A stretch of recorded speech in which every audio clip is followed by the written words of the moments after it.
up, guys? Welcome to the channel. Today we're going to be talking about the Cub Cadet. Not only the Cub Cadet, but the SnowEx plow, the UTV plow that we put on this Cub Cadet. First, let's talk a little bit about the Cub Cadet. We've had it now probably 8 months. Had some big plans for it this winter to go up to a cabin, go four-wheeling, all kinds of stuff, but unfortunately the pandemic kind of ruined that for us. So if you look at our channel, we have some previous videos on it, how we like it. I'll talk to you a little bit in this video on how we like it, how it's holding up, and what we've been doing to it. We literally have been beating the heck out of it, but we needed something to plow with. This is unfortunately all ice. We've had like 2 ice storms in a row, so today it just happens to be a little bit above freezing, so the ice is starting to melt, which is great. Good day to go and clean up, right? Now, for a plow for the Cub Cadet, you can get a plow from Cub Cadet that works off the winch. It's a real simple mount. It's a very lightweight plow, and you know, go up and down. But for those of you that like to do commercial work, you're going to want a little more options with your plow, right? You're going to want something that's longevity, heavy duty, going to last a long time, and give you options, right, to do smaller pathways like sidewalks, to scoop so you're leaving a cleaner job, right? So this is the SnowEx UTV plow, you guys. Just check it out. It's pretty amazing. I've never seen such a heavy duty piece of equipment for any kind of UTV. I mean, this is something you'd see on like an F-250, just miniaturized. It's got your pump in there, all that good stuff. It's all hydraulic. It's super fast hydraulics. I'll show you that in a second when we get to the inside there.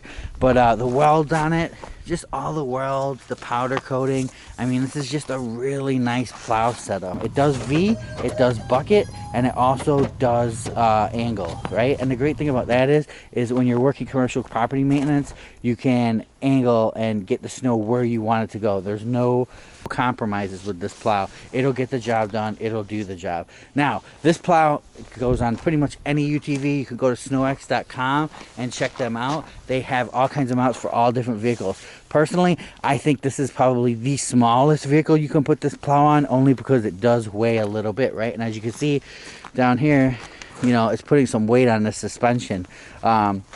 So this would be probably the maximum thing I would throw on the front of a Cub Cadet. We've beat the snot out of this thing. We've overloaded it. You know, we've just drove it like mad, like crazy, locked up the brakes, just beating on it, man. And I mean, the thing still survived. And I think that the biggest beating we've ever done any vehicle is plowing. You have all this extra weight up front. You're taxing all these suspension components up front, and you're just smashing into things. Today when I was plowing the golf course next door, and they had like piles that they didn't do before, and they were full of ice. So I mean, I would ram into those like I can't believe it. Like nothing bent on this thing, and you can see everything's straight, everything's good. The mount that this does come with is a pretty heavy duty mount, you guys. If you come down here, you can see it all goes in down there. I installed it myself. I always do recommend you get a shop to install it, because they can go through everything, make sure everything's perfect, right? And it's real easy install, but I would still recommend a shop do it, just so if there's any problems you can just deal with them. I had no issues whatsoever installing this. I messed up something myself when I installed it. That's why I recommend the shop. See that fitting right there? I actually busted that off trying to maneuver this thing around by myself with a jack. It slipped and ripped that right off, but luckily I got an available part and put it on, so that would have saved me time if I would have just done the install with the dealer. Now, to hook it up, basically right here is all this quick attach system. Right here, you're going to push this, put this down, and it takes these little pins out. Once the pins are out, there's a little stand you can put on over here, and you just back away from the plow. Obviously, you disconnect also, but you just back away from the plow. And then to reattach the plow, same simple scenario, right? These right here are angled, so you can easily hit the plow, and it'll guide the plow right in. Boom, pin it up. Same thing, hook it up. As for wiring, pretty simple wiring process. You basically have the wire. I ran it up through here, down the fender, through here. The battery's right here on this ride, so I was able to put that in there. The controller, there's 2 different kinds of controllers you can get, you guys. I'm going to turn the key on. There's 2 different kinds of controllers you can get. You can get the stationary one with the joystick, or you can get the handheld. I'm more about the handheld. I don't know why. It's easier for me to move it around. So we hit the power button to turn it on, and we'll raise. Watch how fast this thing raises. Isn't that crazy? So right now it's in compact mode for sidewalk, stuff like that. Your V plow, your deep snow. If you can't push through something, V it, and usually you can push through it. But if we go to bucket blade, and watch what happens. Boom. And that's bucket blade right there. So that's pretty cool, right? So what do you use bucket blade for? When you know you're on that final area, you got that line down the middle, something like that, something, you know, you want to clean up those little lines. That's what bucket's going to help you do, just kind of capture the snow, right? Then also we can control each wing individually. This is the right wing. So that's the right wing, left wing, and obviously the left and right, which is fast. And then you have your drop mode, and drop is just drop and it goes straight to float, so it's floating. There is no down pressure on this plow. Not many UTV plows do have the down pressure feature. That's something you're going to want to see, but there might be a way to make this pressure down. I'm not exactly sure. I don't think so though.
think it's awesome. I think it's a direct derivative from a truck plow that they've taken that's designed for commercial snowplow operators to be beat. They've taken that, they've shrunk it, they've put it on here. Everything that I've seen on here is top-notch quality. I don't think you can get a better UTV plow, right? This is the cat's meow of plows for UTVs. Everything it does, the bucket, the V, it is just awesome, right?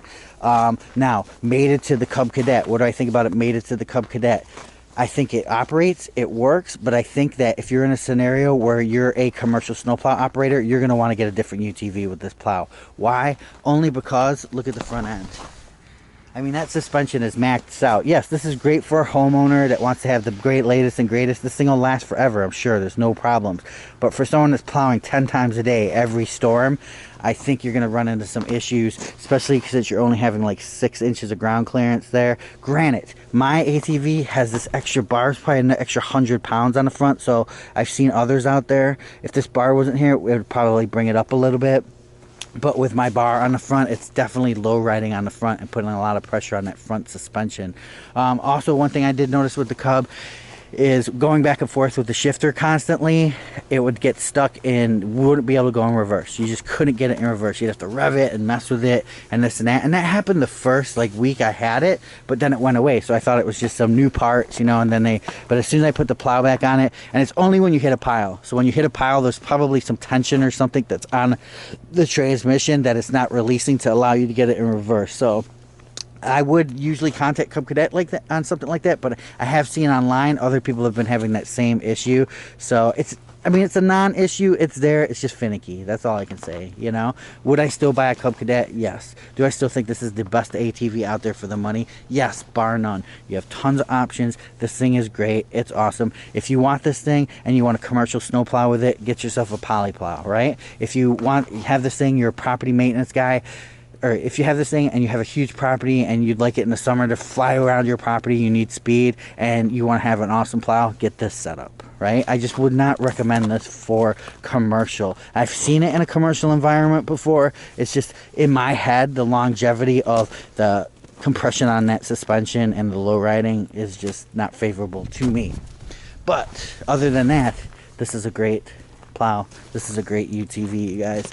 Let me know whatever else you guys want to see. I'm going to continue using this. I think that these guys just did an awesome job, man, with this plow. It's just, when I first got it, it was just so amazing. I've always been used to, you know, like the little poly plows that go on these things. I've never seen a truck plow like thing, you know, for such a small vehicle. But it's pretty awesome, you guys. Check out SnowEx. They make awesome equipment, awesome plows. And then check out Cub Cadet, because the Cub Cadet Challenger 750 is awesome. If you don't think it's awesome, I mean, you could, I know some of you are going to be sitting there right now, oh, look at this weak thing, it can't even handle all this weight on the front end. Dude, that's a lot of weight. That's a commercial plow. This is the smallest vehicle that this plow can go on, right? If you're going to be a commercial guy, go get yourself, you know, an Atlas or whatever those things are. You know, that would be more built for handling plows on the front. But then the Atlas isn't a, you know, fun vehicle. It isn't going to do all the stuff. It doesn't have doors. It doesn't have, that's all extra money that you're going to have to spend on that, right? And it's bigger, right? Look how small this thing is. This is like a little golf cart, and now you're looking at like a, you know, 400-pound plow on the front of it, right? This thing is amazing, you guys. We definitely overloaded the back. We've beat the snot out of it, and it's still lasting. I'm going to run it all year with this setup on it. I don't foresee having any issues with it whatsoever. Like I said, the only issues I would foresee having with this setup would be in a demanding environment. You're in Minneapolis, you're in heavy snow areas, Buffalo, New York, and you buy this commercial for a commercial setup, you might want to get a different vehicle. That's all I'm saying. For personal, you can get away with this, but for industrial kind of use, I would definitely look at different vehicles. But it's awesome, you guys. I still recommend it. If you ask me what ATV, I would say the Cub.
remember, for more exciting tool action, go to toolsinaction.com.